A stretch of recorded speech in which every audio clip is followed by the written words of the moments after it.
Good morning, everyone. Happy Saturday, November 22nd. Thanksgiving is next Thursday, so it's the holiday season. I sold everything I made. I spent all week making hot cocoa bombs and pretzel rods and my dark chocolate turtles. Everything's gone. The only thing I have left are cheesecakes. Strawberries are out of season. It was hard to find strawberries the last couple days. I finally found some yesterday morning at the last minute. Went and dipped those. I was just going to skip strawberries, but I found some, and a good thing I did because I sold them all. So I made a killing yesterday. So much so that I can't even go work today. I mean, I'm gonna be working, but I don't have anything to sell. I planned on selling today and tomorrow. So now I'm taking today and tomorrow off from selling and just going to be in the kitchen all day. Because I've been in this situation before where if I don't start cranking some shit out this weekend, I'm going to be behind all the way through Christmas, and I'll just not have anything for anybody. I'll just always be behind. So I'm going to get working right after this show. Just chilling. What's going down? Good to see you. Good morning. Coach Train, good morning to you. What do we got going on in the news today? Well, Marjorie Taylor Greene quit. Her last day is in January. So, when the president of the United States, who you helped get elected, is calling you Marjorie Taylor Greene, and all of a sudden you start getting your family attacked. And, she is one of the few people, you guys know I love Marjorie Taylor Greene. She's one of the few people that are in our government that really cares. She doesn't need our money. She doesn't need our tax money. She doesn't want our tax money. She truly cares about the common American. Slim, what's going down? She's not an inside trader. She's not a grifter. She doesn't do any of that shit. She owns a construction company. She does all kinds of shit. And because she's not, she's not okay. It's funny how I seen this video clip the other day because, she's not okay with all of these immigrants coming into our country. Well, it's funny how crazy bug-eyed Kash Patel, the fake FBI director, comes out the other day and says, Tommy, good morning. Good to see you, sir. Kash Patel comes out and says the other day that they have struck a deal with China, or either Trump or Patel said it, that China agreed that they would stop either producing or allowing the shipment of the 13 precursors that are used to make fentanyl to flow into Mexico and to the United States.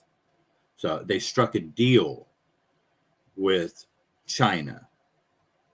China agreed not to send the 13 precursors of fentanyl over the border. What was the deal? What deal? How did he make that deal? Well, then all of a sudden is it just a coincidence? He comes out and says 2 days later, oh no, America doesn't have any talent. We need those workers. We need the 600,000 Chinese workers. They're coming. And they're coming whether you guys like it or not. We're bringing them. So was that part of that deal? I think it was. I'm pretty sure it was. So in order for us to stop the fentanyl coming into this country, which we all know the government is the one who deals the drugs, without the government's involvement, there is no fentanyl coming into the country. Not on that scale. I mean, that was an attack on the American people. They can't use the military against us, but they can use drugs against us. Because you notice how every time they talk about fentanyl, they don't talk about it getting people high. They talk about it in reference of how many people it will kill. We took X amount of fentanyl pills off the street today, which is enough to kill X amount of Americans. They always say that. They don't ever say that about crack or heroin or meth, let alone coke or weed. They never say we found enough coke to kill 75 million Americans. What? I mean, what are we doing here? Fentanyl is not a drug. It's a weapon to take out the American people. It's exactly what it was used for. It's just sad. She's who everyone should want leading the country. She's who I want leading the country. But good for her for stepping down, because she's playing politics. You know, she's going to screw Trump in the primary. You know, this is going to be one less Republican vote, and they're going to get fucked because what she's doing. And good. I hope they do. The whole MAGA movement is a fucking crooked fucking machine. It's not, somebody said that, oh, what was his name? The one senator that we were listening to. He said it's not a swamp. You can't drain this swamp because it's a sewer. He goes, a swamp is something that is natural, man. You know, it's a naturally made, beautiful thing. A sewer is a man-made, just filled with chemicals and shit. And that's what that is, literally. Fuck Cash and his deal. They'll just find another chemical to replace the one they ban. 100%. You know, Cash is just I don't even know how to describe that guy, man. But let's listen to what Marjorie Taylor Greene on her farewell speech here. Hi, everyone. I've always represented the common American man and woman as a member of the House of Representatives, which is why I've always been despised in Washington, D.C., and just never fit in. Americans are used by the political industrial complex of both political parties, election cycle after election cycle, in order to elect whichever side can convince Americans to hate the other side more. And the results are always the same. No matter which way the political pendulum swings, Republican or Democrat, nothing ever gets better for the common American man or woman. The debt goes higher. Corporate and global interests remain Washington's sweethearts. American jobs continue to be replaced, whether it's by illegal labor or legal labor by visas or just shipped overseas. Small businesses continue to be swallowed by big corporations. Americans' hard-earned tax dollars always fund foreign wars, foreign aid, and foreign interest, and the spending power of the dollar continues to decline.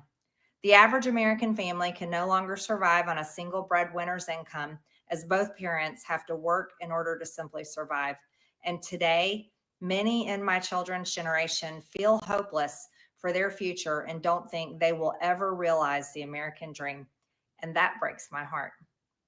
I ran for Congress in 2020 and have fought every single day believing that Make America Great Again meant America first. I have one of the most conservative voting records in Congress, defending the First Amendment, Second Amendment, unborn babies, because I believe God creates life at conception, and I love to fight for the little guy. Strong, safe borders, I have fought hard for that. I fought against COVID tyrannical insanity and mandated mass vaccinations, and I've never voted to fund foreign wars with your hard-earned tax dollars. However, with almost 1 year into our majority, the legislature has been mostly sidelined. We endured an 8-week shutdown, wrongly, resulting in the House not working for the entire time, and we are entering campaign season, which means all courage leaves and only safe campaign re-election mode is turned on in the House of Representatives. During the longest shutdown in our nation's history, I raged against my own speaker and my own party for refusing to proactively work diligently to pass a plan to save Americans' health care and protect Americans from outrageous, overpriced, and unaffordable health insurance policies. The House should have been in session working every day to fix this disaster. But instead, America was force-fed disgusting political drama once again from both sides of the aisle on television every single day. My bills, which reflect many of President Trump's executive orders, like calling for a new census counting Americans only to draw new districts, making English the official language of the U.S., making it a felony to medically trans a minor, and other bills like eliminating capital gains taxes on the sale of your primary home and eliminating H-1B visas, just sit. They all sit collecting dust. That's how it is for most members of Congress bills. The Speaker never brings them to the floor for a vote. Many common Americans are no longer easily convinced by paid political propaganda spokespersons and consultants on TV and paid shills on social media, obediently serving with cult-like conviction to force others to swallow the political party talking points. Because they know how much credit card debt they have, they know how much their bills have gone up over the past 5 years. They actually do their own grocery shopping and know food costs too much. Their rent has increasingly gone up and up. They have been outbid by corporate asset managers too many times when they put in an offer to buy a house. They have been laid off after being forced to train their Visa holding replacement. The college degree they were told to earn only left them in debt with no big six-figure salary. They see more homeless people than ever on their own community streets. They can't afford health insurance or practically any insurance, and they just aren't stupid. These are the people I represent and love because that is who all of my family and friends are, common Americans. I've been blessed to represent the 14th District of Georgia for 5 years. The district is filled with some of the most wonderful, kind-hearted, God-fearing, patriotic, hardworking people you will ever meet. Good, regular, common Americans. I've worked hard to bring taxpayer dollars back home to help district needs. I impeached Biden's Secretary of Homeland after watching my constituents die as he facilitated dangerous open border invasion into America. And I led the effort to defund hard left politically biased NPR and PBS and the corrupt USAID, and I did that as chair of the DOJ subcommittee. I have fought harder than almost any other elected Republican to elect Donald Trump and Republicans to power. I traveled the country for years. I spent millions of my own money. I missed precious time with my family that I can never get back. And I showed up in places like outside the New York courthouse in Collect Pond Park against a raging leftist mob as Trump faced Democrat lawfare. Meanwhile, most of the establishment Republicans who secretly hate him and who stabbed him in the back and never defended him against anything have all been welcomed in right after the election. And I will never forget the day I had to leave my mother's side as my father had brain surgery to remove cancerous tumors in order to fly to Washington, D.C. to defend President Trump and vote no against the Democrats' second impeachment in 2021. My poor father and my poor mother, it was way too much for all of us. Through it all, I never changed or went back on my campaign promises and only disagreed in a few areas, like my stance against H-1Bs replacing American jobs, AI state moratoriums, debt for life 50-year mortgage scams, standing strongly against all involvement in foreign wars, and demanding the release of the Epstein files. Other than that, my voting record has been solidly with my party and the president. Loyalty should be a two-way street, and we should be able to vote our conscience and represent our district's interests because our job title is literally representative. America first should mean America first and only Americans first, with no other foreign country ever being attached to America first in our halls of government. Standing up for American women who were raped at 14 years old, trafficked and used by rich, powerful men should not result in me being called a traitor and threatened by the President of the United States, whom I fought for. However, while yes, hurtful, my heart remains filled with joy, my life is filled with happiness, and my true convictions remain unchanged because my self-worth is not defined by a man, but instead by God who created everything in existence. You see, I have never valued power, titles, or attention in spite of all the wrong assumptions about me. I do not cling to those things because they are meaningless. I'm going to play it in its entirety, but I'm going to just take a break from it. And there's another 3 minutes of it. I'll play it like at the end of the show. But I feel like she deserves, us to play all 10 and a half minutes of that. Just imagine if everybody in Congress had her mentality. and her convictions, if all the people of the Senate and all the people of the House of Representatives thought and acted like she did, what our world would look like, the criminals wouldn't stand a chance. Pedophiles would not stand a chance. The everything would just make sense. Movies would be in movie theaters again because the movies would make sense. Nothing makes sense these days. Everything is just out of reach, out of pocket, out of control, chaos. You can't even go to a Christmas tree lighting ceremony now without there being gunfire. We'll show that. Happened last night.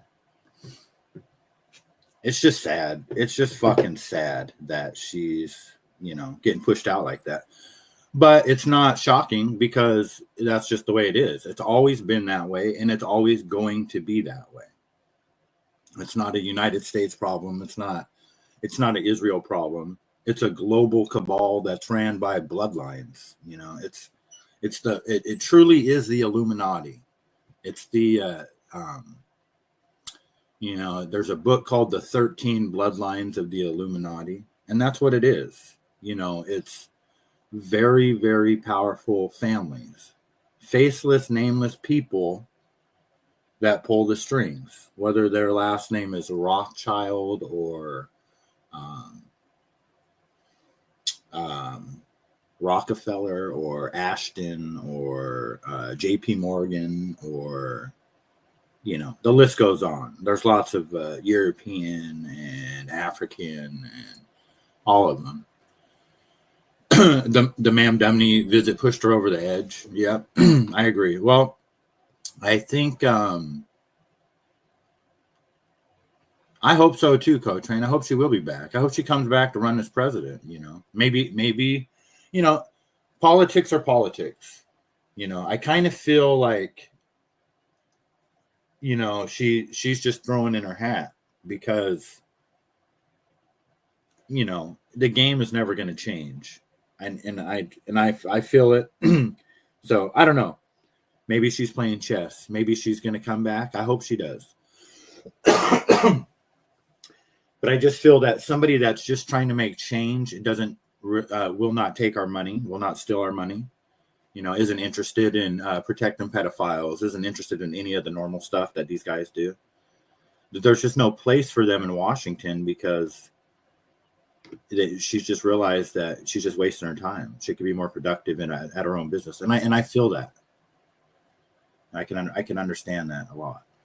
So I'm not mad at her by no means, but yeah, I would be happy too if she came back. Movies are a primer for real events to happen, 100%. So with the Charlie Kirk assassination, remember there was the movie Snake Eyes, where let me see if I can find that real quick. Sorry, I smoked too much pot this morning. I'm not gonna lie, it was the weed.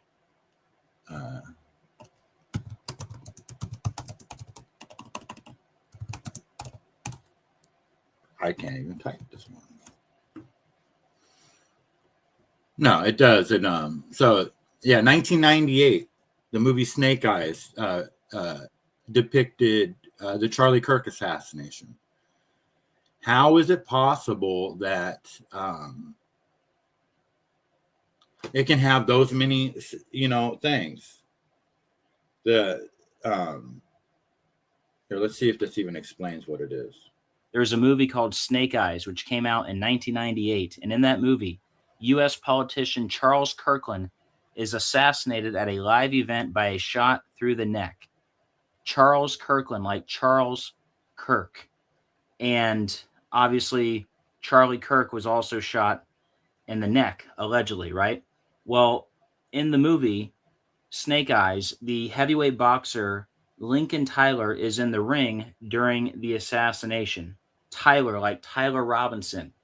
And in Gematria, Lincoln Tyler is 165, like Tyler Robinson is 165. And his nickname is the Executioner. Okay? Well, the big part here, guys, in the movie Snake Eyes, the assassination occurs on September 10th. Charlie Kirk was allegedly assassinated on September 10th. And he keeps saying allegedly because this little tidbit about this thing came out right when Charlie Kirk was assassinated. So we are all in complete PTSD trauma mode when that happened. And that's what you're hearing from that guy.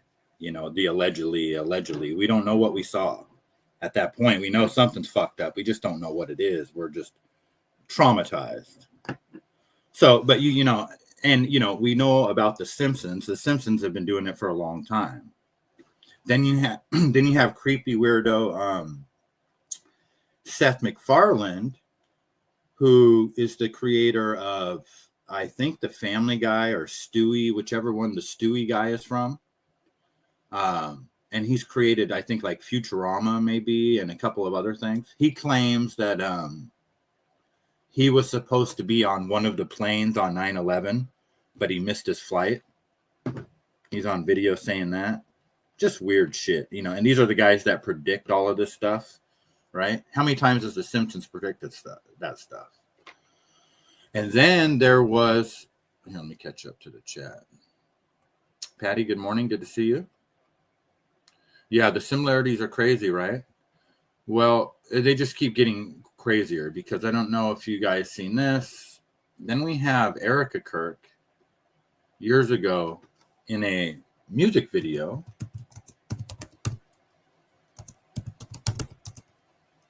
Let's see if we can find this.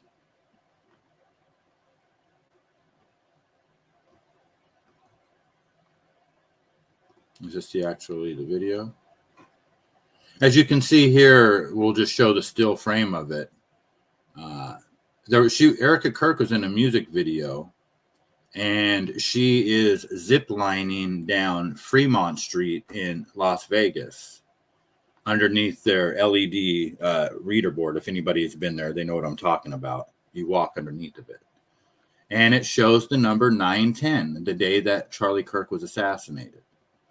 So that in it by itself, I'm trying to find the video. They like to take all this shit out and make it hard for us to find. That's why I always bookmark everything. Anyway, that's number 2. Okay, to that. 9/10, she zip lines across the thing. Not a big deal. But now we have the movie. Then the reason I'm bringing this up, guys, number 3. Where's my bookmarks? The other day during the Bills game, there is claims that the Bills reenacted the Charlie Kirk assassination. And, you know, we would never really pick up on that unless somebody said something about it. It was Family Guy, okay. Did you see this stuff about Paul Walker allegedly about to expose high-level people before his scratch? Yeah, that was definitely an Illuminati hit somehow. His explosion for sure. But in the Bills game, the Texans wore all red, which is not common. I'm not a football guy, but this is just what I've read. Here we go. So we'll listen to this guy, and you can draw your own conclusions. Again, when it's an isolated incident, like the 9/10 on the music video, it's just a coincidence. When it's just a Snake Eyes movie from literally 27 years ago. Am I doing my math right? Yeah, 27 years ago. And then the music video, is that a coincidence? Now this is number 3. This stuff is so rigged, it's not even funny. This stuff is just sick at this point because look who scores a touchdown right here on Erica Kirk's birthday at that. Yeah, that's right. Christian Kirk. When the Texans are wearing all red at that, I mean, come on. You really can't script this stuff any better. And when Christian Kirk scored the touchdown, it made the score 9-10 or 10-9, obviously, because the Texans took the lead, but still 9/10 is the way that it shows 9-10, you know, because The Bills are the away team. The Texans are the home team. I mean, 9-10. What day was Charlie unalived? Oh, yeah, that's right. He was unalived on 9-10. So, Snake Eyes, you have Charles Kirkland assassinated on 9/10, shot in the neck at a boxing ring, and one of the boxers' name is Tyler Robinson. Then you have Erica Kirk in a music video who zip lines past the number 9/10, which I've been to Vegas 12 times. I've seen that reader board 11. I've never seen one number on that reader board, let alone 9/10. 11 times I've seen that board. I'm a nerd. I pay attention to everything, including the weather. I mean, we could talk. I could spend. I'm not kidding. I could spend easily the next hour, 2 hours talking about weather control, without even looking at the computer. That's how big of a nerd I am. So I ain't never seen no number on that fucking board. And now this is number 3. So you guys be the judge. I'm not saying it's all some big conspiracy. Of course, it was the Bills, right? What I can't figure out is why take him out so publicly and violently. Had to traumatize us. I think they have ways to make it look like a heart attack. Well, that's Candace's big thing too. Can I get a 6-7? I think that might have something to do with that Roblox game. And I can't remember why I came to that conclusion, because I was watching Sean Ryan and that other guy talk about how creepy the Roblox game was. It's a good question, Patty. And Candace can't get past that either, because it makes, not only did they publicly execute him, they made sure that they caught us off guard. Because like with me, I've told this story before. My buddy said, "Hey, did you hear Charlie Kirk got shot?" I said, "No." He sends me a link. I watched the video. It shows him kind of like yank up in the air and a hole in his chest with black behind it. So I thought he was wearing a bulletproof vest. And I voice messaged my buddy, and I said, "Man, I hope he makes it. I hope he survives, because it looks like he had a bulletproof vest on." Then he sends me another link, and I click on it, and I'm just completely caught off guard, because it just shows all the blood spewing out of his neck. And I thought to myself, how is that even possible based on the first video that I saw? It didn't even make any sense. But boy, was that just fucking disturbing, man. And then, a couple weeks go by, and then I think about that video again, the first video that I watched. And then it changed. It's not the same video that my buddy sent me. I swear. And I've heard other people say that too.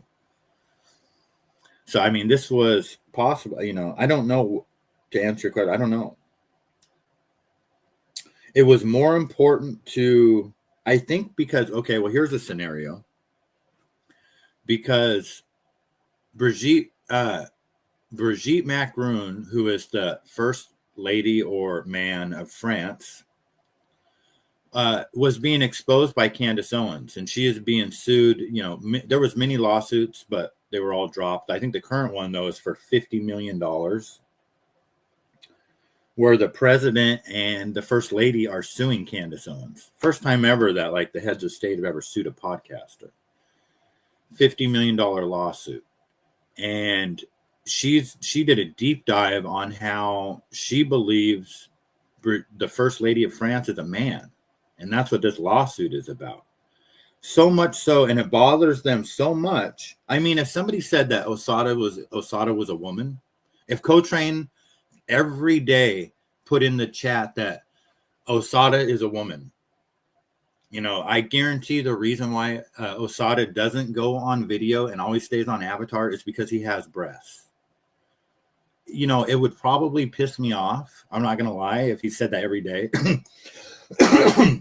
Excuse me. But I'm not going to sue him. And I'm not going to sit here and fucking, I'm not going to sue him. There's nothing to sue. It's just, I don't know. Maybe that's a bad example. But the fact is that that chick was 39 years old when she was a school teacher, and that's when she fell in love with her 14-year-old student. And they're now married and the head of France. Anyway, Candace was exposing that big time, and she was on an episode about an MK Ultra project that Brigitte was involved with some prisoner. And that's when shit hit the fan. And President Trump called Candace himself under, from the asking of the president of France to back off, to quit talking about it. And Candace said no. She said, I'm not going to. They crossed the line with me. They're trying to sue me and shut me up. And this is free speech. And basically was offended that Trump would even go there. And so after Charlie Kirk was assassinated, somebody within the Turning Point USA organization contacted Candace and said, it was supposed to be you. You were the one that they were supposed to get. They wanted to get you. And that you and Tucker and I think Megyn Kelly are next. So somebody said that to Candace within that organization. Yeah, she can't show a picture from right, Chris, right, Toro? Did Brigitte show her box? No, she won't. She won't prove a picture. She won't provide a picture of her being pregnant. She won't. And another thing, too, there's no photos of Erica being pregnant either. The whole thing is just so fucking weird, man. And it just gets weirder and weirder and weirder. And, when you do a military cover up, when it's a military operation, let's just say that Charlie Kirk's assassination was some type of hybrid military secret society type of shadow government operation. Okay. Let's say because Charlie Kirk was going to become president of the United States one day, and they had to stop that by all means necessary. Let's go with that scenario, okay? And then people are going to try to figure out how this happened. If they didn't invest their entire life, every waking second, in trying to figure it out, it is never going to happen. We're talking about the military. We're talking about the military industrial, I call it the academic military industrial complex. I think Candace or somebody yesterday was calling it the military murder complex, industrial murder complex, which is kind of the same thing. This is as high level of an operation as you can possibly get. And the fact that they did it by blowing up, is it possible that everybody, like literally every single person that was on campus that day was in on it? Is that possible? Because they really can control who comes in and out of there. And remember the one guy said in the video when they were on the way to the event, that when he said they proved that there was drones up in the air, he says Charlie Kirk handed him the phone to show him the video, the drone footage. And he goes, there were already thousands of people there, or over 1,000 people there. And he goes, Charlie, I don't like this. There's way too many people, or something like that, or the buildings or some shit like that. But he said there was over 1,000 people there. At least he said that. So why were all those people there so early? How did, you know what I mean? And then Candace is talking about everybody wearing the same colored shirts. She was talking about that yesterday. I've always believed this, even before Charlie Kirk got assassinated. I've always been a conspiracy theorist my whole life, basically. My whole adult life. I'll say at least since 2007, heavily a conspiracy theorist since then. That's when I really went deep on weather control and 9/11 especially. And then when Sandy Hook happened, I was all over Sandy Hook immediately. And then when they sued Alex Jones over Sandy Hook, I was like, man, this world is really fucked up, because Sandy Hook was obviously a setup, at least in my opinion. And the fact that they sued him over that, shit. Sorry, guys. The second biggest scam with Charlie Kirk murder is the construction of the murder scene. Like a few days later, the FBI didn't stop it. Makes you think. Yeah. They covered it up. Literally, it's a cover-up. You know, they did the same thing with the Pentagon when the plane allegedly hit the Pentagon. They literally just brought in dirt and covered that thing up. You know, that's what they do. I saw a Jesse on Fire video of him questioning Erica being Candace's source, but didn't watch it yet. Yeah, I clicked on it, Code Train. After like 60 seconds to listen to that guy ramble, I was like, man, we'll never get to the part. And it's not I just think it's neither here nor there. But it's possible, but I don't think so. I think she's in on it myself. I think they're all in on it. I think it's all one big hostile takeover, you know.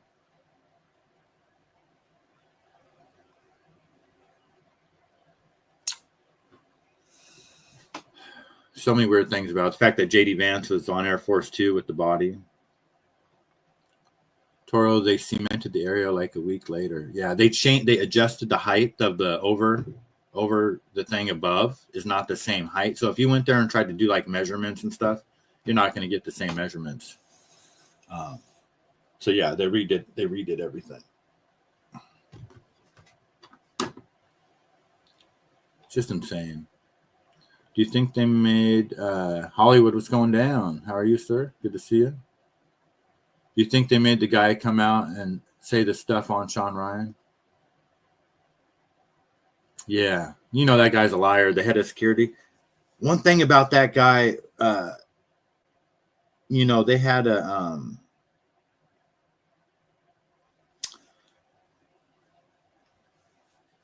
I lost my train of thought. It's that guy slipped up. He said something about he was going to say they met the night before. Before Charlie Kirk got assassinated. That's that video, man, that those people shouldn't be going on video talking like that because, you know, but it could be the same reason why they decided to assassinate Charlie Kirk in broad daylight, you know, instead of doing it like Patty said with the heart attack machine or something, you know, or they could have did it in the middle of the night or something, you know, could be the same reason why these guys are telling obvious lies on social media. You know, it's to traumatize us because we're still being traumatized by it in a sense. You know, the terror continues. Hollywood, how are you doing, sir? That's when you get your fistful, get your first aluminum foil hat. That's when you first got, yes, it was. Absolutely. Dean Dude, good morning, sir. Blue balls. What the fungu does this have to do with the price of strawberry? I'll tell you what, the strawberries are outrageous, and you can't even find strawberries over here. It's like, I don't know. I think I've seen this one other time, but I went there 2 days ago to get them, and it said due to inclement weather, the strawberries are gone. There was none, not one. Then I found them at one store, and they were the most. I could not sleep. The most disgust. I could not believe they had these in a grocery store. The most disgusting pile of strawberries I've ever seen in my fucking life. And they were $7 a pound, $6.99 a pound. Get the fuck out of here. But then I found some at Walmart, of all places, the next morning. And I sold them all yesterday, including my strawberry shortcakes. Code Train, the security guy, body language. I'm going to quit reading the chat for a minute, guys. I hear my voice going.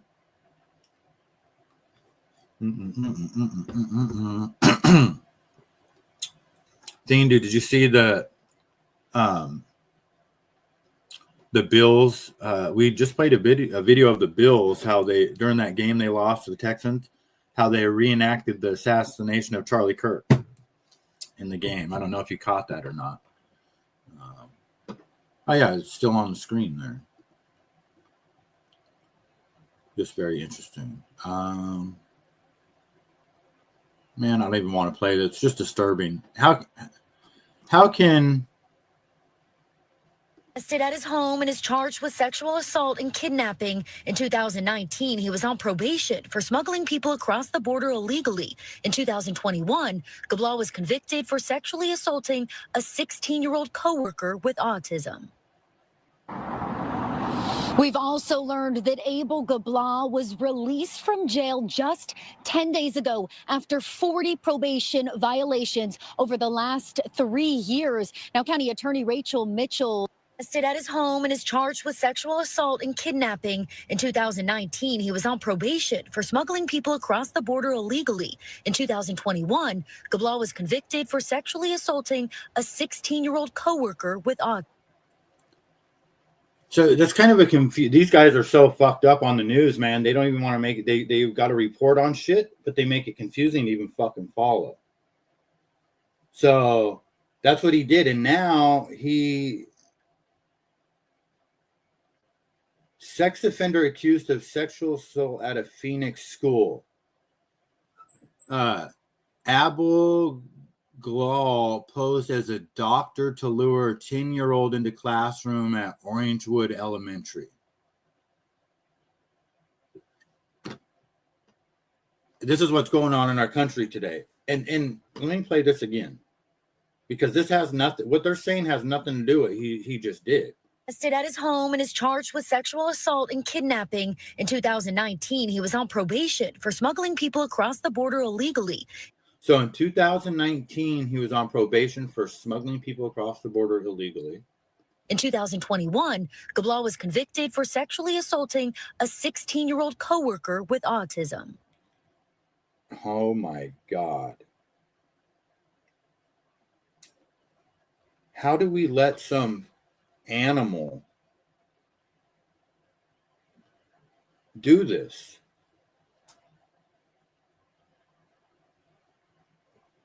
I mean, it's no wonder that the shit happens in our country because there's no penalties. If you're convicted of sexually assaulting a 16-year-old with autism, and I love how they threw in the word coworker. Who gives a fuck if it's a coworker or who it is? Let's just leave it at 16-year-old with autism.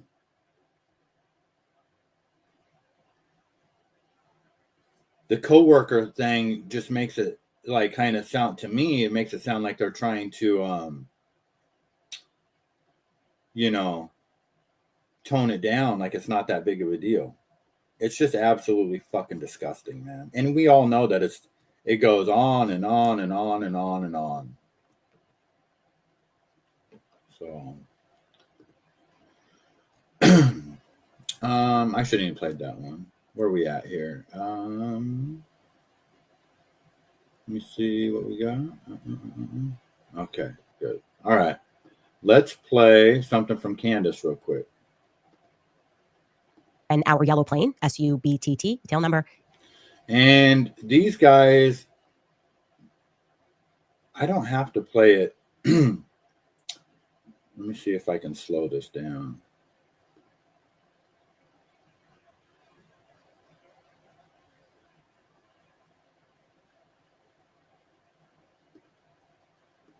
Came into the United States on September 4th. You might recall it stopped for just 1 hour in Minot, North Dakota, which I learned has an Air Force base. Pretty much. And real quick, I must start it over. The reason why people fast play it is because so they don't get demonetized, I guess. You have to kind of alter the video a little bit. I'm not looking to get monetized, so I don't give a shit. But so this is played back at 0.75 speed, so she's going to look a little slow, but at least we can hear her properly. And it says that Candace Owens just revealed that there was Operation Valhalla Strike that took place from August 25th to August 29th. Okay. It was a military exercise where troops practiced full distance live fire rifle shooting. And then remember when Cash Patel said, "I'll see you in Valhalla, my friend." What if, and that is just a weird fucking thing to say to somebody that was just killed. And our yellow plane, SUBTT, tail number, came into the United States on September 4th. You might recall it stopped for just 1 hour in Minot, North Dakota, which I learned has an Air Force base. It pretty much is just the Air Force base, by the way, before making its way onto Provo. And here I'm going to read to you that email that I received.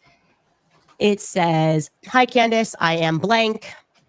one of the good ones, military member, one of the good ones. I think one of the keys to not overlook here is BTT's stopover in Minot, North Dakota. Why stop there at all on the 4th? Why not fly direct to Provo? Not only does Minot have an FBI office, but it also has an Air Force base, among other tenants.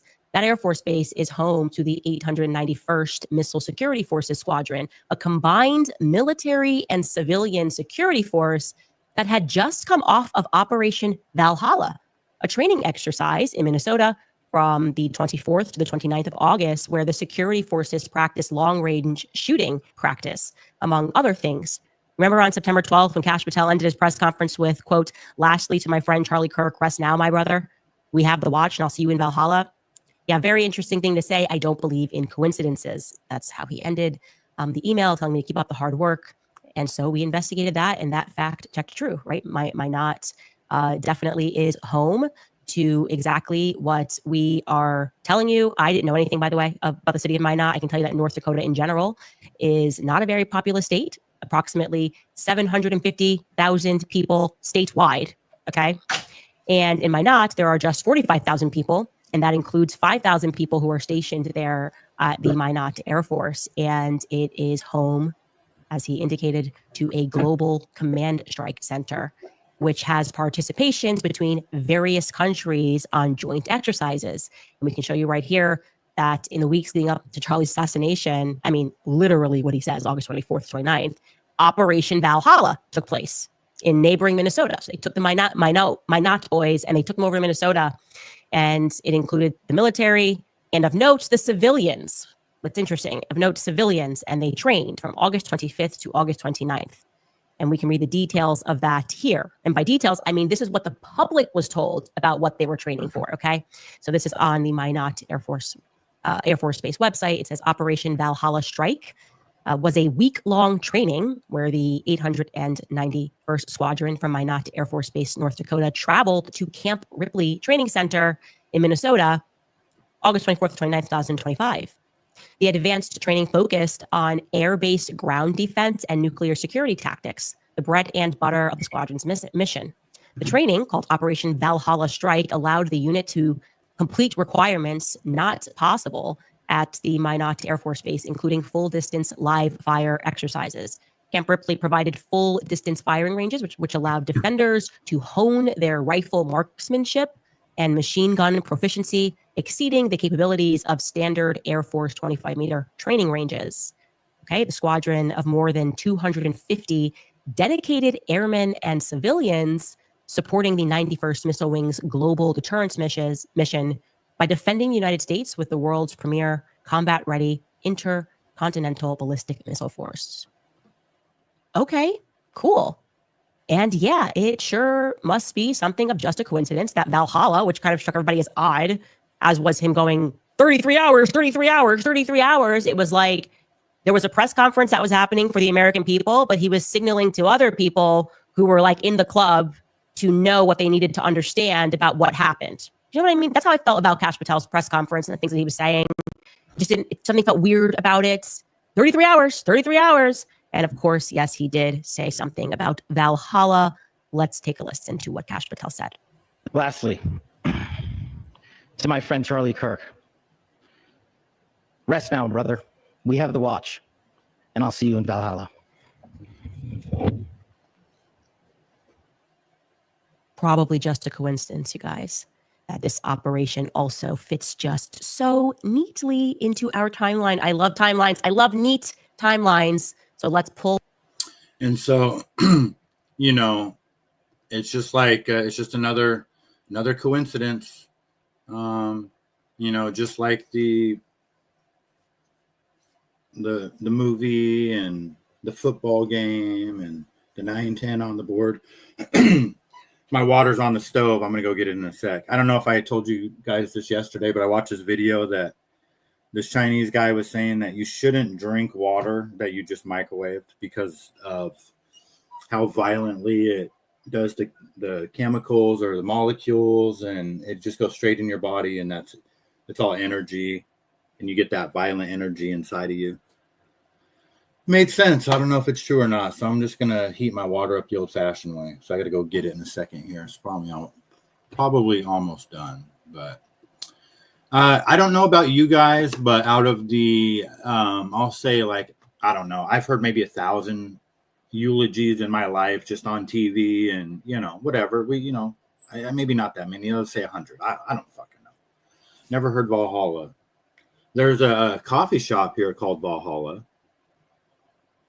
A little mom and pop coffee shop called Valhalla. It's the only time I've ever heard that term. Never heard anybody say, and to my friend, rest easy. We've got the watch and I'll see you in Valhalla. What does that even mean? Valhalla, warriors who die bravely in battle. Interesting. Okay, so without us having knowledge of what Candace just told us, yeah, there would be no reason to suspect anything out of the ordinary, other than that just kind of a weird thing to say. Does Cash Patel think he's in battle? Mr. Drive around in his private jet on our money to go fuck his girlfriend. I'll be right back. I had to go get the water.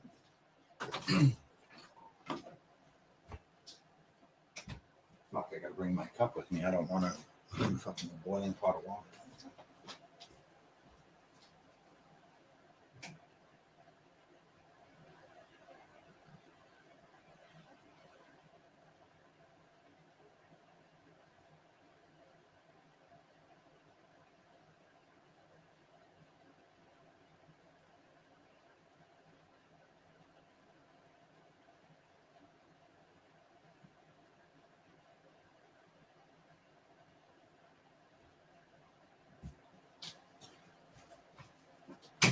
This cup still had a little bit of methylene blue in the bottom of it. So it's kind of like this really pretty swimming pool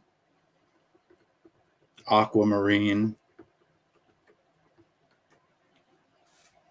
Like if the swimming pool was, I don't know, at night with the light on, and then lemon water and honey. And I'm almost out of honey. Shit. I used to buy honey every week when I was going to the farmer's market. I seen a big thing of ginger honey that I gave my daughter. I'm gonna have to take it back. No, I won't do that. You've never heated water in the microwave? Yeah, I'm gonna stop doing it. Yesterday, I felt great yesterday, and I did really well. I sold all my lemonade, ran home real quick, grabbed some more, made a huge mess, but didn't let it stop me, and went straight back and kept selling it, and then almost sold it all again. If you're swimming in a blue pool, someone pissed. That's what I was about to say. I didn't want to say it, but it looks like I was about to say it looks like it was. If it was a swimming pool filled with half pee and half pool water, that's kind of what it looks like right now. Are you going out to sell today? I don't think so, Patty. I was planning on it, but the spot I'm going to is under construction, so I kind of would have to like improvise my setup, which is fine.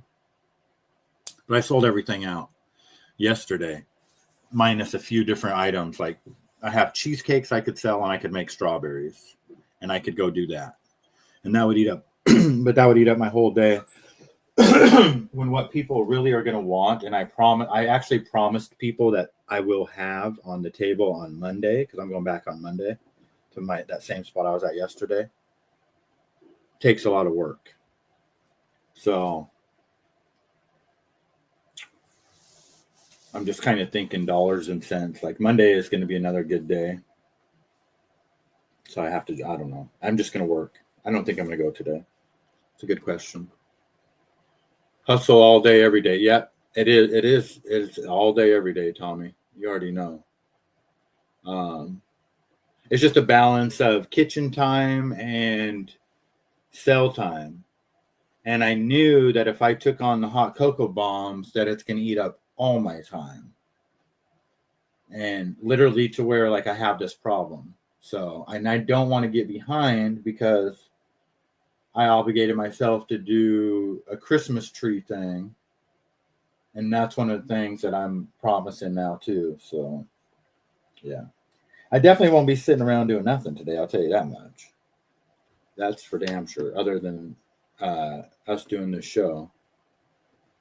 Saw her yesterday. I think you are right. Haven't seen her as much. I love that you said Monday is going to be a good day. That's an incredible way to talk. Yes. Yeah, I mean, I hooked it up for Monday because, I mean, you guys should have seen my table yesterday. Like, it was bare. And when I walked in there, it was packed. And I got there kind of early. But there was some, you know, and I do this for the Puyallup tribe. So these are Native Americans, right? I walk in there, and normally we just have little tables in there. I've got these people, literally the name of their business is Puyallup Chocolates. These guys are tribal from this tribe, and they own a chocolate company. I'm like, oh, fuck. Is this going to be a good day? Man, I didn't even miss a beat. Partly because I had the good energy from heating up the water on the stove. So if I would have had the microwave energy up, I would have been like, fuck this place. I'm out of here. But no, I was like, all right. And so all my normal spots to set up at in that little building there are taken up already. They're trying to hem and haw where they can put me. I'm like, I'll go set up outside if you want. No, we'll find a place for you in here. So they set me up in the corner.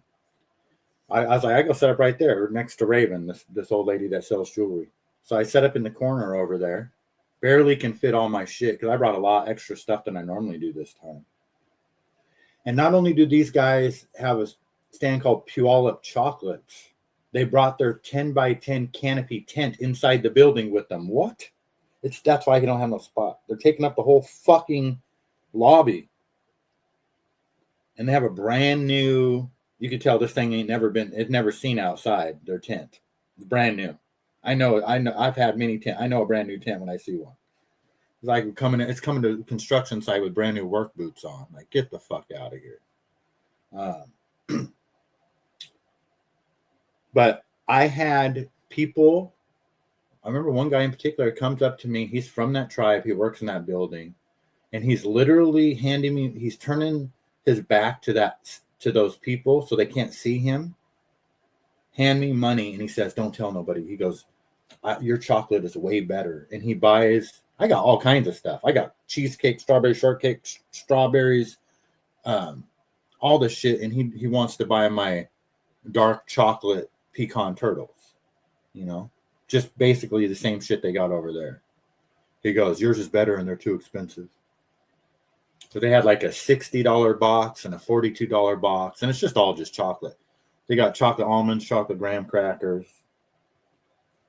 But I kid you not, I made more money yesterday. I think that's my record. It might be my record, or it's my second highest day at that place. I did not expect to sell every last hot cocoa bomb that I made this week in one day. Like, fuck. So it's just business. I mean, and so if this was last year, I would be out selling today, and I'd be like, you know what? I got to go sell those cheesecakes. You don't want those few cheesecakes that you still have to go bad. They got to go this weekend. But I just know that, you know, I just have a lot of work to do today. I could literally work, and I will work just all day. That's what I'm going to do. All day today, all day tomorrow, and then I'll go out and sell again on Monday and maybe Tuesday for a little while. CG2, good morning. Good to see you. Sorry, guys, I'm just rambling. Josada, not that I smoke cigs, but how much I don't know because I don't smoke either, Cotrain. Let me see if I can find out.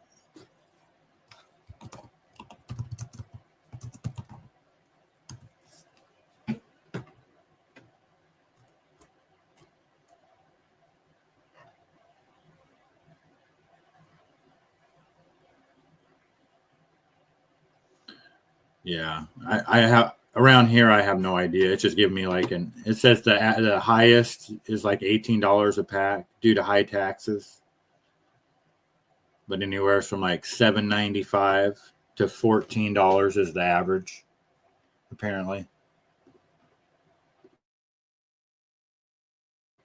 I was just trying to get I was talking to my buddy about that. I've been trying to get him to Stephen Mornello. Good morning. Good to see you. You got to come up with a strawberry alternative for a couple of months. They're out of season. Yeah, well, I definitely do co-train. I wasn't even going to skip a beat. I was fully prepared to go on without him, and I still would have did good because I had the hot cocoa bombs. Basically, in fact, they did exactly replace the amount of money that I normally make off my strawberries on average. With all and I ended up selling all of them. So I still would have made on the high end of what I normally make on a really, really good day there. But because I found the strawberries, I made fucking awesome money. But no, you're right. It's that I do. And not only that, but I even give up chocolate altogether in the summertime and do lemonade and snow cones. And if it's 100 degrees, I'm all in on snow cones and lemonade. There ain't no chocolate in sight, not a strawberry in sight. So it's definitely good advice, And I'm always looking for new alternatives, like the cheesecakes I just took on. I'm not even, I ain't no good at cheesecakes, but I'll get better when I have time, I do need to concentrate on the chocolate right now, though, because that's what people want. But like they also, I sold 10 caramel apples. I wasn't even going to make caramel apples, but somebody asked me to make them 10 peanut caramel apples. And I made 20. The other 10 I just rolled in plain caramel. Sold all those. Sold 10 strawberry shortcakes. Sold a bunch of cheesecakes. Sold almost all my pretzel rods that I made. And then just as the seasons, whatever, if it's holidays, like Easter, I change it up. But yeah, I'm a true believer in that now, and there's this guy, Mike Wazinski. He gave me a lot of advice. He's a multimillionaire from vending. He said, Jason, just every little stream of revenue creates a river of cash flow. And that's what that is, Even yesterday I had these little $5 jars of candy. I went to the bulk section of a grocery store and bought a bunch of Christmas candy. They got like Christmas candy corn, Christmas gummies, and I just mix it all together, put a little miniature candy cane in there and put it in a little plastic jar, print out a label, says candy in a jar, $5 for a stocking stuffer, and I'm already selling them. I sold 2 or 3 of those even. $15 probably paid for all the candy that I bought already, and I still have a bunch of the jars. So, you're not going to get rich off of that, but each little stream, it does. They all feed into one river. So that's the best advice I ever got. Wow, 18 a pack. It was $2.50 a pack when I quit. Damn. Yeah, I don't remember being $2.50 a pack. I think the cheapest I remember seeing is like $3 something. When I worked at the bowling alley, they had them in the machine. You could get the matches and the cigarettes out of the machine. No, they had 2 different types of machines too. They had one with the push button and then one with the lever that you pull out. Remember the people coming in and stocking those. It was fucking. I loved working at the bowling alley back in the 80s. Holy crap. I remember buying them at the corner store for $1.50. Yeah, my buddy was telling me, because I'm trying to get him to quit in Arizona, and he was saying they would buy Dural's when he was in junior high or fucking even elementary school. I remember like a carton on the PX was, you could get for like $2. Like Marlboros were like $12.50 a carton or something like that. But the Dural's were $2 a carton. And that's fucking, or no, he said $2.50, I think $2.50 a carton. So that's 25 cents a pack for Dural's in like the 80s. Used to drive to New Hampshire and get cartons of cigarettes for 14 back in early 2000. Oh, damn. Yeah, so even back in the early 2000s, they were a lot cheaper. Yeah, they did add a crazy tax. So over here, you know, the tribe that I work with now, that I was at their building yesterday, some of their members got busted. In fact, I worked for, he's passed away now, Mac Turnipseed, owned BJ's Bingo, which is still there. His daughter, Shauna, owns it now. But they have a smoke shop, and one of the brothers owned the smoke shop. The smoke shop's still there, too. That was Mike Turnipseed. Well, I bought weed back in the day from a dude who ran cigarettes for Mike. And what they would do is go over to Montana with a U-Haul trailer and $100,000 in cash and wait for the guy to count all the money. And then they would load the U-Haul up with the cigarettes. Well, they got busted. They got busted right when they got back into town. And it was on the news. And then they started, because what they were doing, and then after that, they got the police were such dicks that they were doing they would post up across the street from the fucking smoke shop, and they would pull people over and give them a fine. And I don't know if they were confiscating the cigarettes or not, but they were giving people a fine for taking cigarettes that didn't have a tax stamp on them off the reservation. So that just killed their business.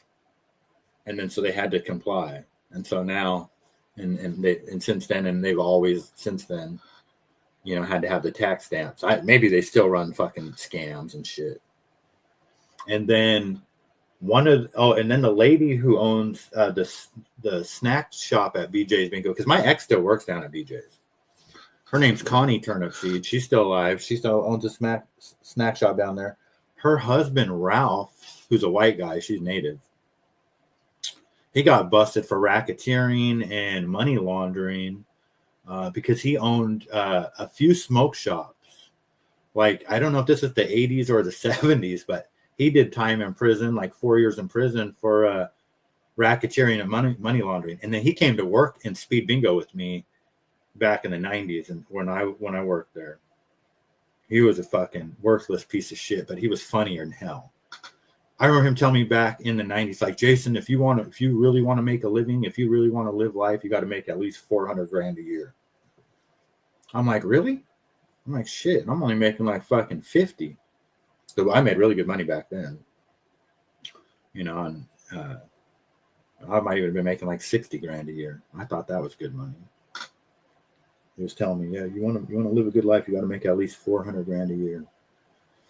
Well, I don't want to go to prison, so I'll stick with 50, 60, 70, 80 grand a year for now and slowly work my way up.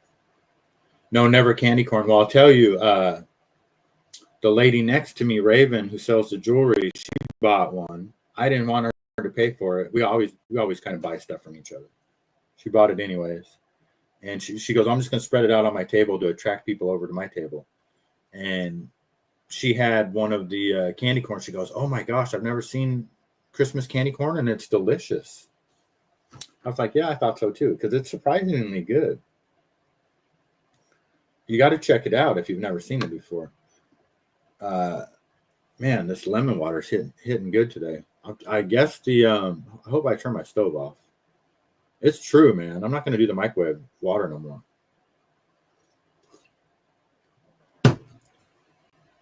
$100, but I bet your electric stove's not good either.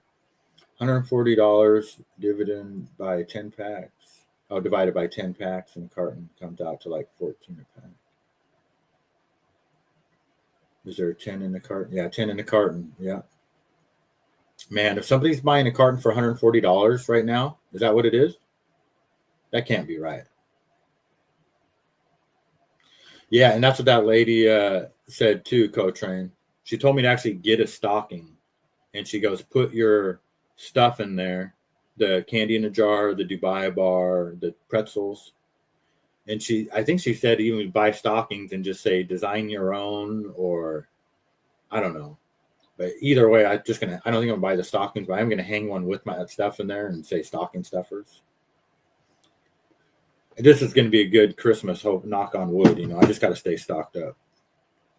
Yesterday was payday for those guys though. So. And check this out. So my friends that I met called the Hottie Tamale, they do the farmers market with me and the Rockridge Country Market. I hooked them up at this place because they've been struggling. So, all vendors are struggling right now. I said, not everybody fits in with these guys because they're tribal. I said, your food is right up their alley. I guarantee it. Because they do tamales and bison chili and bison mac and cheese and empanadas and all this kind of stuff. I said, I guarantee they'll eat your food. I said, it's just a matter of whether you fit in with these guys or not. I said, just not everybody fits in. I'm just being honest with you. This is tribal. This is a whole different ball game. I said, and I told him, I said, I would not, and most people I wouldn't even mention this to, and I would not even be on the table, but if you guys want to come, I'll see if I can get you guys to come. And because, they can pretty much let anybody show up, but I'm not going to attach my name to it. But I did, and I asked, I said, I know some people and blah, blah, blah. So I got them there yesterday, and I don't know if it was their first customer, but I think it was the second customer, was the head of the tribe. He's a white dude, actually, but he's tribal. He's called tribal. He looks white. And they hit it off so well that he is going to get back to them, but he wants them to cater their elections, their tribal elections that they have coming up. It's like 750 people. Not to mention they killed it. They said they did better by lunchtime. And like an hour and a half, they said they did better than they did at the Rockridge Country Market when we were there last Sunday. So I was happy for them. It felt good to do something good for somebody. They messaged me and said, thank you very much, So, it's what the Godfather does. It's what the boss does. So, the chocolate boss anyways. The real boss is saying what? What's he saying here? In jail, we made what was called rollies. You buy the top tobacco and rolling paper from the commissary. Oh, shit. Yeah, I don't think they can smoke in jail now. They probably still do. Yeah, I remember picking up cigs from my mother, like $1.25.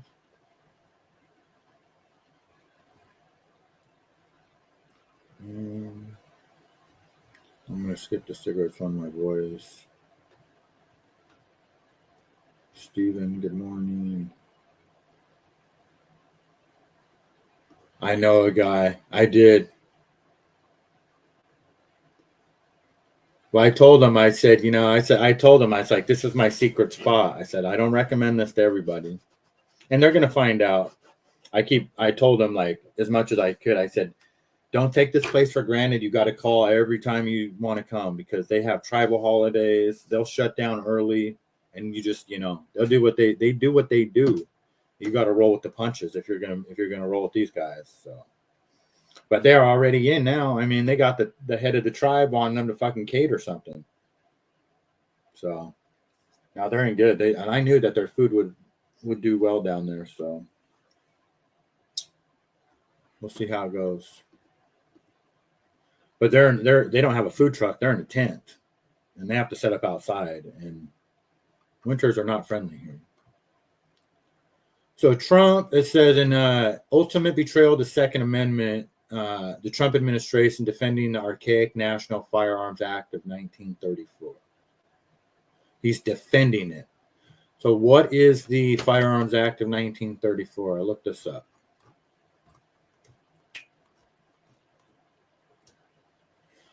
The National Fire Act 1934 is in response to Prohibition-era gang violence. Al Capone, Bonnie and Clyde, the Stylianos.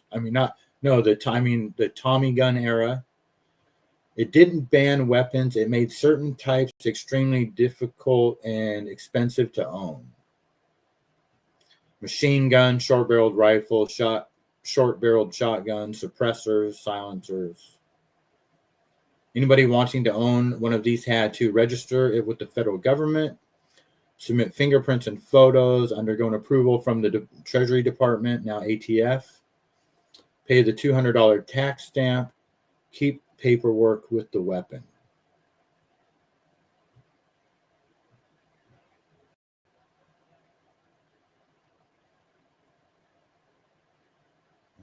So I'll take that for what you will.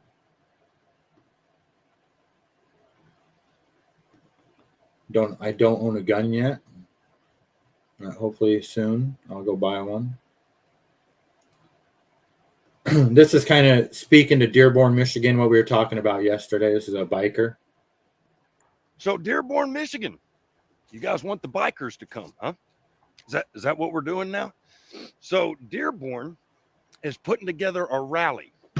They want bikers from all over America to show up with our colors and our flags. They want us to show patriotism and show up to Dearborn, Michigan in May. For what? For what? You people of Dearborn, you want to finally act like you're Americans. Is that the deal? You want real men, real Americans to come to your town and bail you out and clean up the mess that you created. You guys continue to elect people that don't like America, that hate people like me, They give whole speeches about how they hate white Christians. They got businesses. So I think we could stop there. I mean, I get his point. And, I don't think anybody should be getting, the bikers don't need to be going there. And, it's just going to cause trouble and people are going to get hurt. And it's not really worth it because it's not going to change anything. Just the one part that I don't really agree with is that anybody's electing these people. This is just this is more rigged than the NFL. This is more rigged than Erica, flying by the numbers, 9-10, or the movie Snake Eyes. So I just, everybody should probably stay away from that place. Although that guy that I thought was, that I still think is just a paid crisis actor, he wants to sue everybody for $50 million for saying that. And he's on video explaining his side of the story. So I don't know. We have Josh Hammer, who is such just a weirdo, man. He's part of the Charlie Kirk thing. He's part of Turning Point USA. He's the guy that claimed that Charlie Kirk wanted to promote his book right before he died. And I know none of us even know what the name of his book is or care or will ever read it, but that's what he claims. And then you have Alan Dershowitz here, who's a complete fucking scumbag and tried to run cover for Jeffrey Epstein's trafficking ring. He was one of the attorneys, I think. And Anna Kasparzin fucking annihilates him, dude. I love that chick. Anyone who's framing this as a partisan issue, and I will concede that corporate media, legacy media, they're hyper-focused on some made-up partisan angle here. This is not about partisanship. This is about justice for the survivors, and it's about knowing whether or not we have disgusting pedophiles governing us in the government. Respond to that, Alan, and then I'm going to move us on. Sorry, I have to say something. You sound just like Joseph McCarthy. We have pedophiles running our government. Okay, we sure. have imposition of authority. That's what Joseph McCarthy did. I have a list of pedophiles who are running America. You are a McCarthyite. You are the worst violator of due process. You are exactly what this country has to be afraid of. Shame on you. This brings me I exactly. would be more afraid of a guy who signs up to be the defense attorney for said pedophile, the guy who in 2018 provided legal counsel and advice to Harvey Weinstein. It is interesting. Has there been a convicted, pedophile or a bad actor that you haven't signed up to defend? I think you're. So this is tactics 101, and she 100% torched him there. He gaslights her with the McCarthy thing. Gaslight. and expected to move on after the gaslight. She just sits there and lets him spew the gas, and then she fucking just throws it right back on him and lights him on fire. And then what does he do? The age-old tactic of not letting the person talk. You know, you hit that sensitive spot when they're like, ada, ada, ada, ada, and they don't want you to keep talking. You know what I mean? But it's too bad, buddy. The damage is already done. She got it out. And yeah, he is gross, Patty.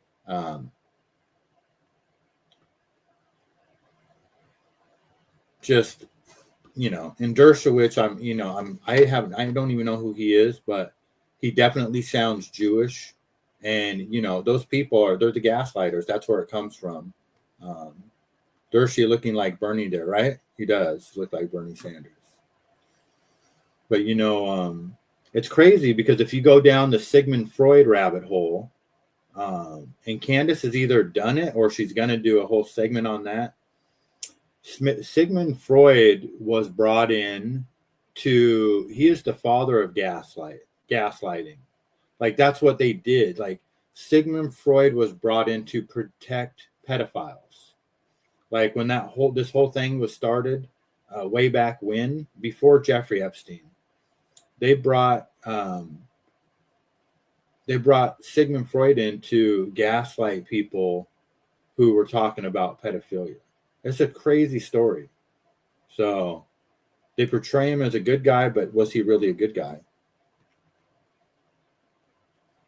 He did OJ's case and so many others. Alan, yeah, he is a dirtbag, man. Yes, he is. And we'll move on. I don't even want to hear what he has to say after that. We'll leave it at that. She fucking torched those losers.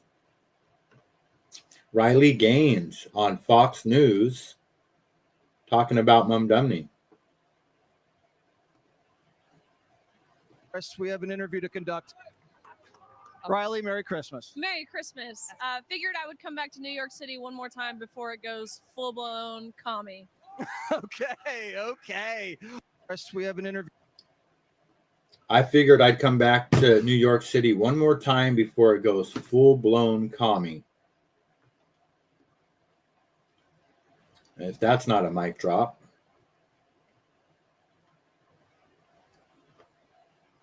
I'm going to skip these stories, man. People are just nuts, man. When it comes to relationships, and I'm not going to get to it because I said I was going to skip the last one and it fucked me up. Here is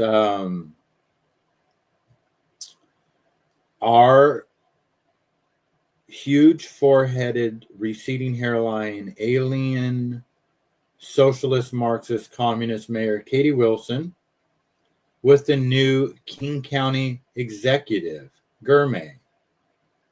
So this is what my lovely city of Seattle has to look forward to.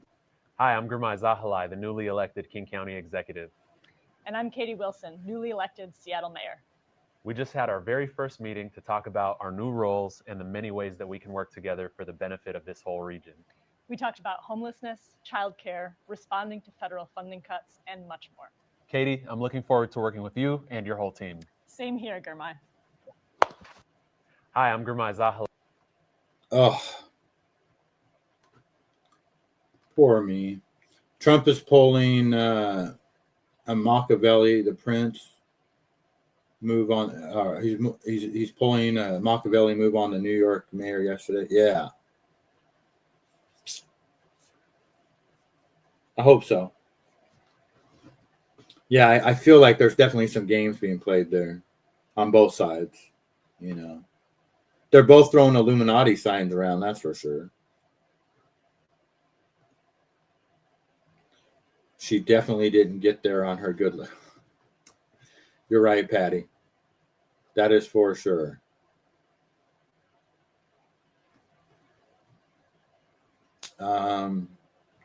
Yep. The FBI has concluded that it was this guy Crooks, Thomas Crooks, acted alone in the attempted assassination of Trump. Don't question it. Don't look over there. And that's it. Open and shut case. It's closed. And just don't worry about it. That's what they want us to. That's what they're telling us.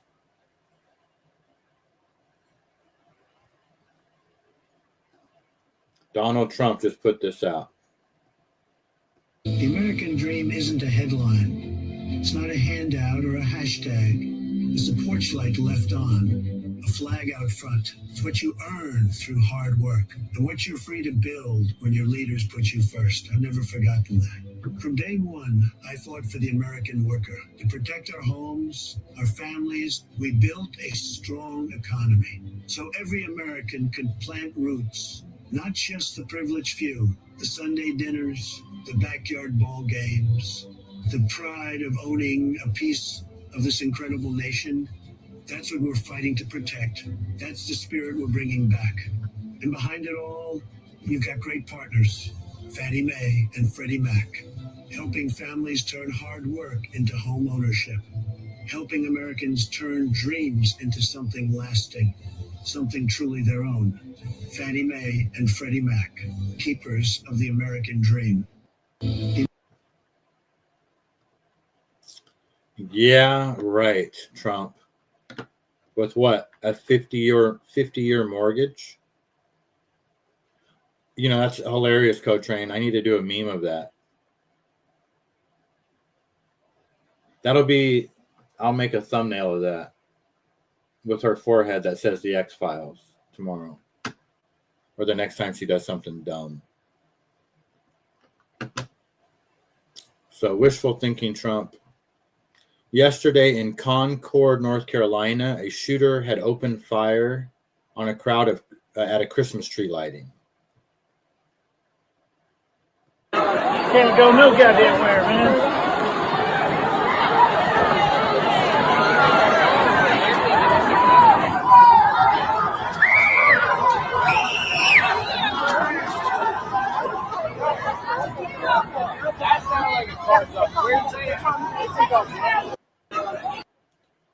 So I don't know too much about that other than I think I have another video too, but I heard that maybe it was just like two people were shooting at each other instead of someone trying to, it's not that it would be any better, but it's a different story if it's like, say, a Muslim shooting at Christians at Christmas versus, we need to find out what's going on with that. We've seen that.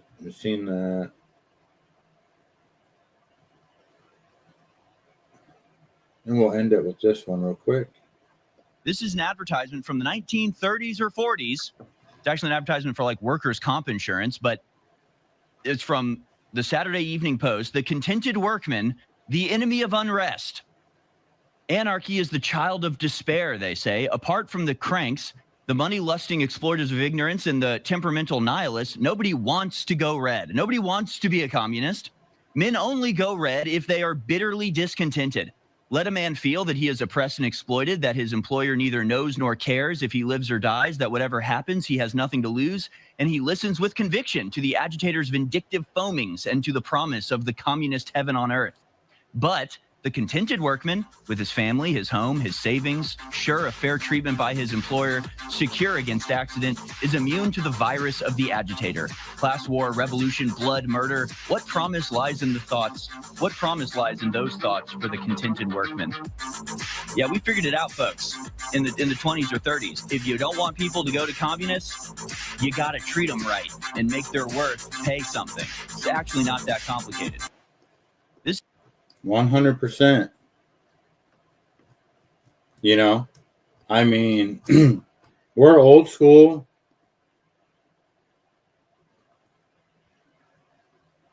But there's a lot of people that aren't. There's a lot of people that grew up in chaos and they just, there's nothing. There's no self-worth anymore.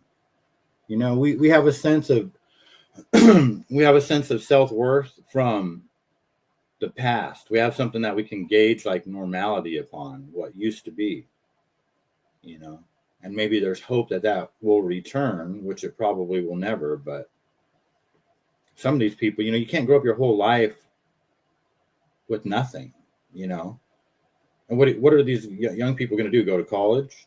Yeah, look how well that works out for people, so I don't know, guys. It's just all we can do is just do what we do, you know. It's a crazy world. Try not to fall for the bullshit. And as the world turns, let me see if there's anything new that's popped up yet.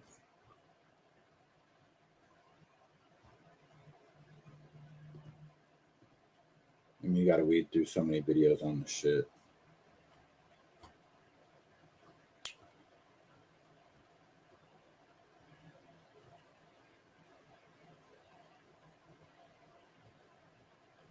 Crooks, MTG.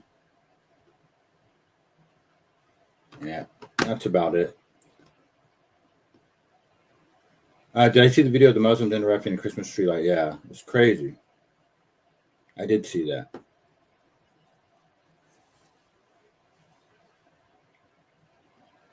I just wonder if that's like really true, or is it the same people that are trying to agitate, you know? Because they, you know, some of them say, no, we respect all religions. It's like, I just wish somebody could explain to me how Dearborn, Michigan got to that point. Like, how did it all start? There's got to be a story behind it, you know? It's all very interesting. Well, I did hear something on Alex Jones yesterday where there's a guy in the military, I think in Boston, the Air Force Base, whatever's in I don't know if it's Langley or what is up there. He says that the military, that they brought in like NATO soldiers that don't like America. He says one of his commanders wears a wig. One of them is from Mexico and only talks about being poor when in Mexico. There's Chinese Communist Party soldiers up there. He's like, he goes, if something bad happens in America, he goes, he guarantees it's going to be in Boston. And then you got all these people exposing how much land that the Chinese Communist Party owns in America. One video shows that they own, like, if we go to war, the Air Force Base where our B-52 bombers launch from, the very first land that those bombers fly over on our soil is owned by the Chinese Communist Party. How is that even possible? And who's really running the show here? You know, it's like we're ran by a global cabal, but, you know, in that cabal, I think there's power shifts. You know, the world has gone crazy. Just be safe out there. Osada, great talk. See you soon. Be safer. Yes. Langley is CIA. Okay. Oh, okay. CIA. Time to go to Tommy's. Yes, let's go to Tommy's. All right, guys. Happy Saturday. Be safe. Thanks for tuning in. And I will be live tomorrow.